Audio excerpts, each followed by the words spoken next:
This is Optimal Health Daily, episode 1094. If I go with you, will you be less scared? By Neghar Fonooni of NegharFonooni.com.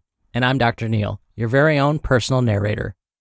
Hey there, happy Sunday, and welcome back to Optimal Health Daily, or OHD, where I read to you from some of the most popular health and fitness blogs online, and usually with a little bit of my commentary at the end. Now, don't forget, we give away books to random people on our mailing list on the first of the month, which is in just about a week. Come by oldpodcast.com to join. But for now, let's keep this intro nice and short, and let's get right to today's post and start optimizing your life. If I go with you, will you be less scared? By Neghar Fonooni of NegharFonooni.com. I did something I never imagined I would do. I bought a longboard. I did it so that I could cruise around with my 9-year-old son on his skateboard, helping him ease a bit more into his discomfort zone, while I, inevitably, follow suit. In the past few weeks, we've had a really great time skating together, and surprisingly, it's been something that has brought us much closer together. John and I bought Isaac a board for his 8th birthday, and in the almost 2 years since, he's used it maybe a handful of times. In discussing this with him, he intimated that he was a bit uncomfortable, and I get that. Trying something new, especially when you don't have the requisite skills, can be downright frightening. I sensed his hesitation, discomfort, and fear of embarrassment, and I put my coaching skills to work. If I skate with you, will that make you feel more comfortable? An amused and excited affirmative followed. The idea that Mom would be on her board, looking even more ridiculous, gave him the courage that he needed to risk looking silly. Every single one of us experiences fear of the discomfort zone from time to time, and it's completely normal. Fear is a natural reaction, and it's not something we should try to eliminate. But sometimes we can benefit tremendously from moving through that fear into something uncomfortable and exciting. One of the techniques I use with clients when they experience this hesitation is to introduce a buffer, such as taking a friend with you to a party where you don't know anyone, or taking your first yoga class at a studio where you might know an instructor or a current student. A dash of familiarity, no matter how small, can help ease the fear of discomfort, and although it's a simple tool, it has a powerful effect.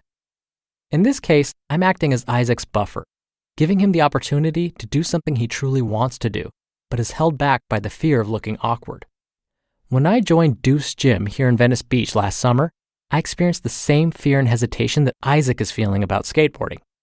I worried about not knowing anyone, and whether or not I would look stupid based on the fact that I had never done CrossFit. I waffled over joining for months on end, mostly because the fear of being new, especially in a physical environment, is very real for me. Finally, one day, when the loneliness of training in my garage gym and the lack of motivation I felt to train alone became too much to tolerate, I walked the 4 minutes from my home to Deuce to inquire about signing up. And I took my dog with me. I didn't just take Samwise along because he needed a walk. I took him because I needed a buffer. It might sound silly, but having him there to break the ice, everyone wants to pet him because OMG, his face, was exactly the thing I needed to muster the courage to walk into the gym. Taking this buffer a step further, a girl I'd met through the Radiance Retreat, who was also a member at Deuce, offered to come with me to my first class. I'm not sure if Lacey knows this, but her willingness to act as my buffer is one of the major reasons why I still take classes at Deuce 7 months later, 4 classes per week at that.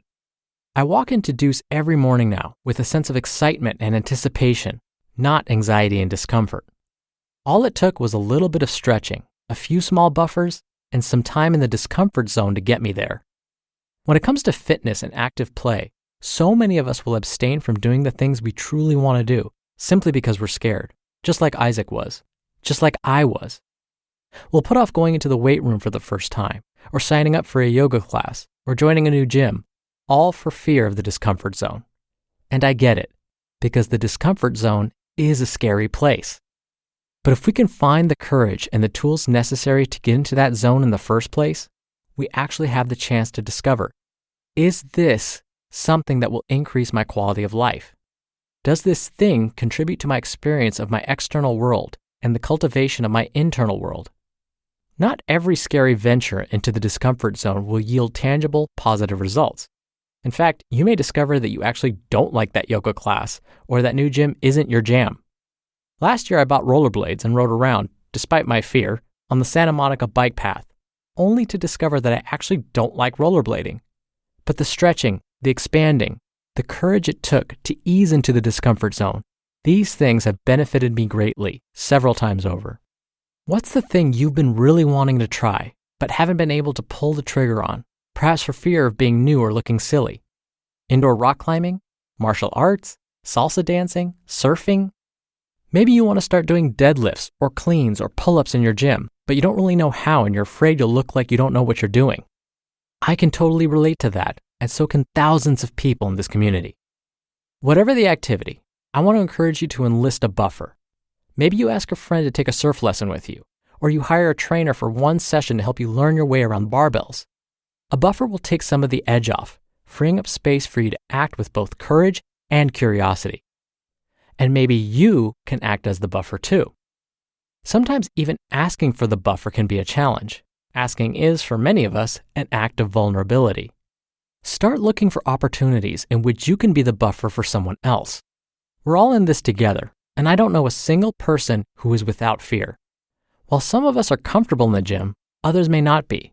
We all have our unique fears and insecurities, and as a tribe, we can find ways to be there for each other, holding space and encouraging growth. We all have the opportunity to ask, if I skate with you, will that help take the edge off? You just listened to the post titled, If I Go With You, Will You Be Less Scared? By Neghar Fonooni of negharfonooni.com. What was amazing to me when I first read through Miss Fonooni's post is how much of it I could actually relate to. But without even realizing it, I've used buffers myself in the past.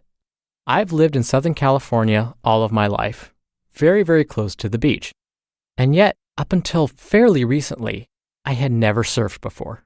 So a couple of years ago, I saw a Groupon for a surfing lesson, and I thought, oh, I so want to try this out. It's about time. So what I did was I invited my niece. I paid for her hour of surfing lessons along with mine. She came along, and then we both looked dumb together falling off our surfboards. Not only that, but I brought my wife and her sister to take pictures of us. They got to sit along the shore and laugh and take photos, while my niece and I completely wiped out. Ever since I was a kid, I wanted to try some sort of martial arts. I was really into boxing for some reason. I don't know why. I've been always fascinated with boxing, and so I thought that might be a nice place for me to start. And again, a couple of years ago, I finally pulled the trigger and took a boxing lesson. But it was only because somebody actually handed me somebody's card and said, here, I know a person, he's been training my son, he's really good, give him a call. It's not like I jumped on that right away though. I still waited like 2 months, and by the time I finally got around to making that call, I swear my hands were sweaty, my lip was probably quivering, my voice shaking when I called him. It was a very uncomfortable experience for me. Looking back, I don't even know why, but it just was, so I get it. And so when it came to taking a boxing lesson, it was only because, in a way, I had a buffer. I had somebody who said, here, I know somebody who's really good, my son's been doing it, check it out. Without that, I probably wouldn't have done anything. All right, and that should do it for today. Thank you so much for being here. Thank you for sharing this show with someone. Thank you for listening every day. I hope you have a great rest of your weekend, and I'll be back here tomorrow as usual. So I'll see you there where your optimal life awaits.